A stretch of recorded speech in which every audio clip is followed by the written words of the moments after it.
नमस्कार मित्रमंडळींनो, स्वागत आहे तुमचं ऊसतोडी जीवन या चॅनलवरती. तर मित्रांनो, आज आपल्याला काय करायचंय का? शेवग्याच्या शेंगाची भाजी.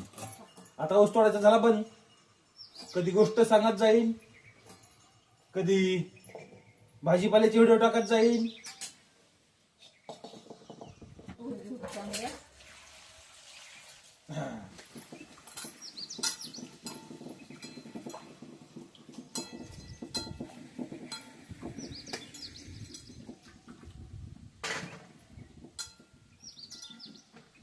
मी पण आज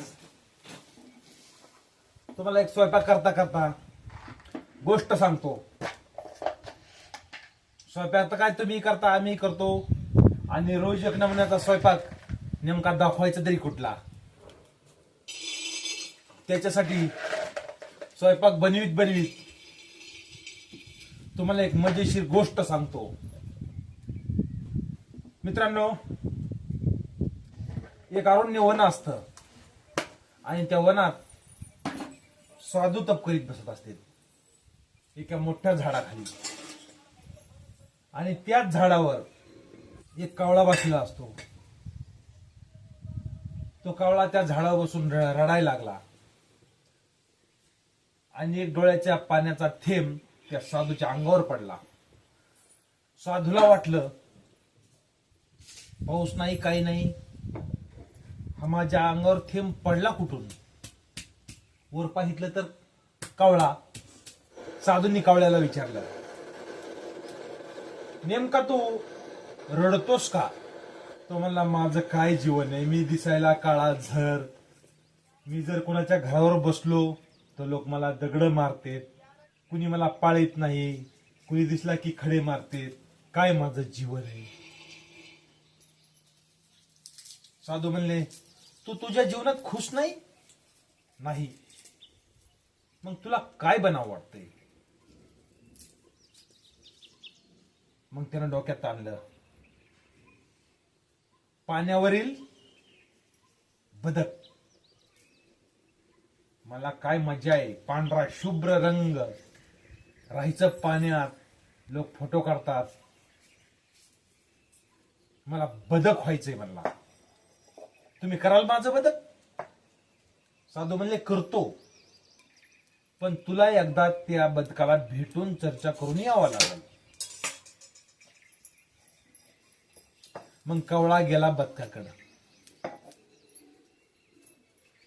आणि म्हणाला, बदक दादा, तू पाण्यात राहतो, काय तुझं ते रंग, पाण्यात मस्त तरंगतो, लोक तुझा फोटो काढतात, काय मस्त जीवन आहे यार तुझं. बदक म्हणलं, कोण म्हणलं रे तुला की माझं जीवन मस्त आहे? म्हणला, मस्त नाही कसं आहे, मस्त पाण्यावर तरंगतो आधार, किती मस्त जीवन आहे. म्हणला, मी पाण्यावर तरंगतोय हे वरून दिसतंय, पण खालून माझे पाय किती हलवावे लागते ते मला माहित आहे. कावळा म्हणला, याला पण तकलीफ खूप आहे. आपण दुसरी गोष्ट काय सांगू, मला कधी शिकारी येईल, मला मारेल, खाईल, सारखं जीवन माझं धडधड धडधड करतंय. कावळा परत साधूकडे आला. म्हणला, महाराज, मला बदक नाही व्हायचं, मग काय व्हायचंय? मला मोर व्हायचंय म्हणला. साधू म्हणले, तुला मोर करतो, पण त्याला एकदा जाऊन भेटून ये. मग कावळा मोराकडे गेला. मोर मस्त पैकी नाचत होता. कावळा तिथं गेला आणि म्हणाला, मोर दादा, काय देवानं तुझ्यावर कृपा केली यार, काय तुझे ते पंख, काय तुझा तो रंग, काय तुझं ते शरीर, किती शोभून दिसतोस तू.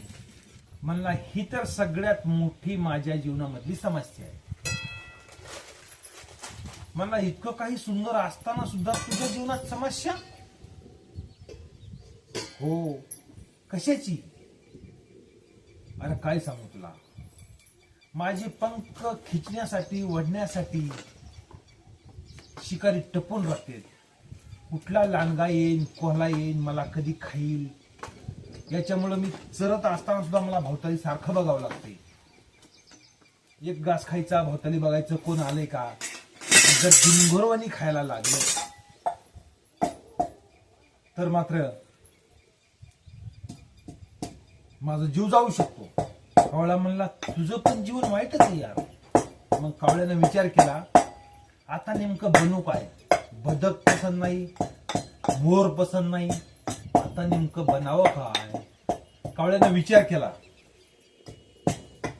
आणि म्हणला, आता नेमकं काय बनावं. मग त्यानं निर्णय घेतला की आता पोपट व्हायचं. मस्त हिरवागार रंग, चोच लाल, बुरकुनी कुठून उडता येतं, कुठेही जाता येतं. पोपट झालं. मग मस्त मस्त जीवन आहे. मग साधूकडे परत कावळा आला. म्हणला, महाराज मला मोरपण नाही व्हायचं. मग काय व्हायचंय, मला पोपट व्हायचंय. साधू म्हणले, बनवतो पोपट तुला, पण तू एकदा पोपटाला भेटून ये. गेला हा पोपटाकडे. पोपटाकडे गेला की म्हणला, पोपट दादा काय यार तुझं जीवन, हिरवगार शरीर, लाल चोच, किती सुंदर दिसतोय यार तू, आणि मी बघ ना असा काळा. किती सुखी जीवन आहे तुझं. पोपट म्हणतो, कोण म्हणलं ना तुला की माझं जीवन सुखी. मला तू पण सुखी नाही.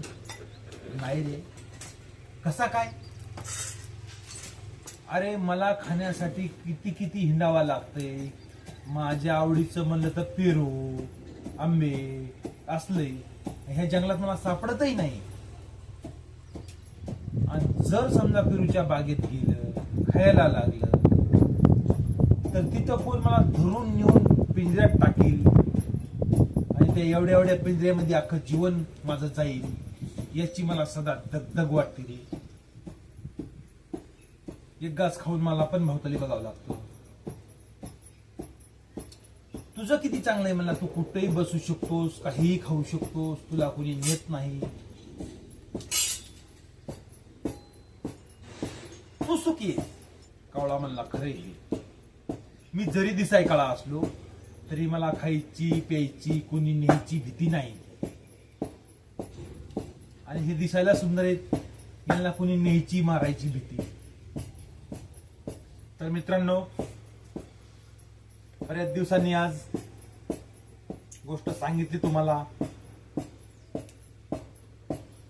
स्वयंपाक बनवीत, कारण कसं आहे, आता स्वयंपाकाची जर समजा रोज व्हिडिओ टाकायचे म्हणलं तर त्याला दररोज अलग अलग भाज्या पाहिजे, अलग अलग पदार्थ पाहिजे. पण आपण काय तेवढे मोठे माणसं नाही की दररोज काही वेगळंच बनवायला.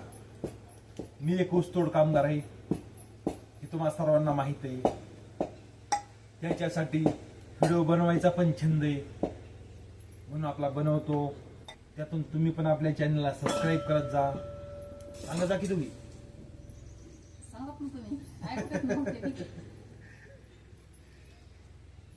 तर मित्रांनो,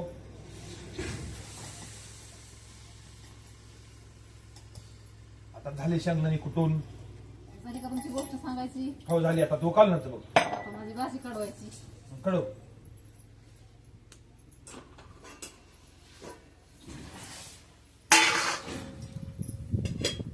शिजली उतरून घेऊ आणि फोडणी देत भाजीला.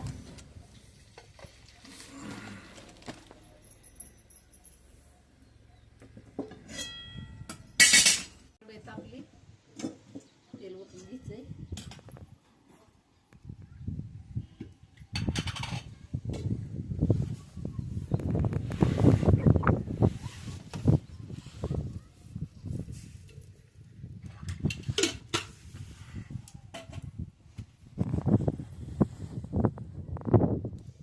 लसूण खोबरं भाजून घ्यायचं, तेलात चांगलं तळून घ्यायचं.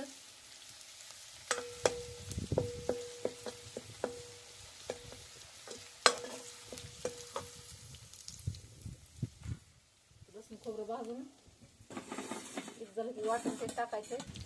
आता घेतलं भाजून लसूण खोबरं चांगलं, आता वाटून टाकू.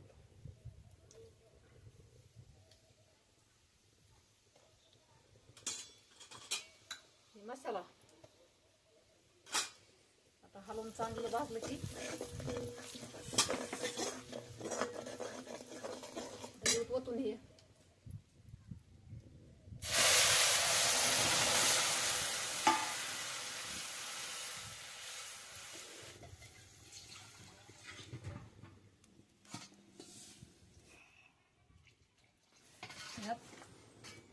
टाकून घेऊ. झाली अशा प्रकारे शेवग्याची शेंगाची भाजी.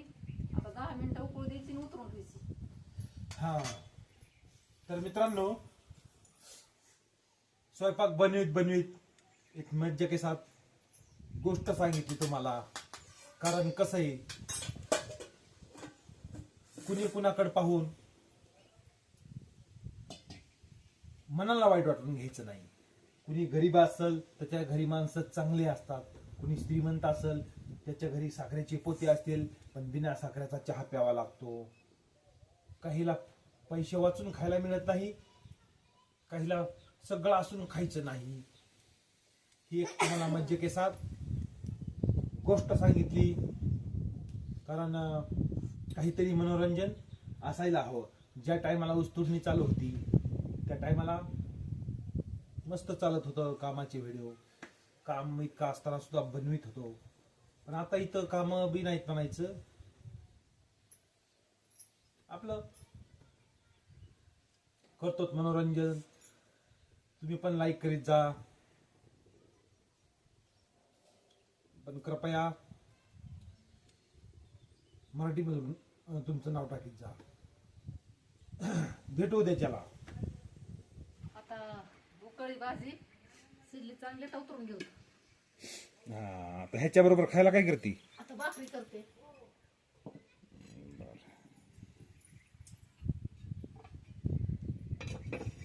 आता भाकरी टाकून घेऊ.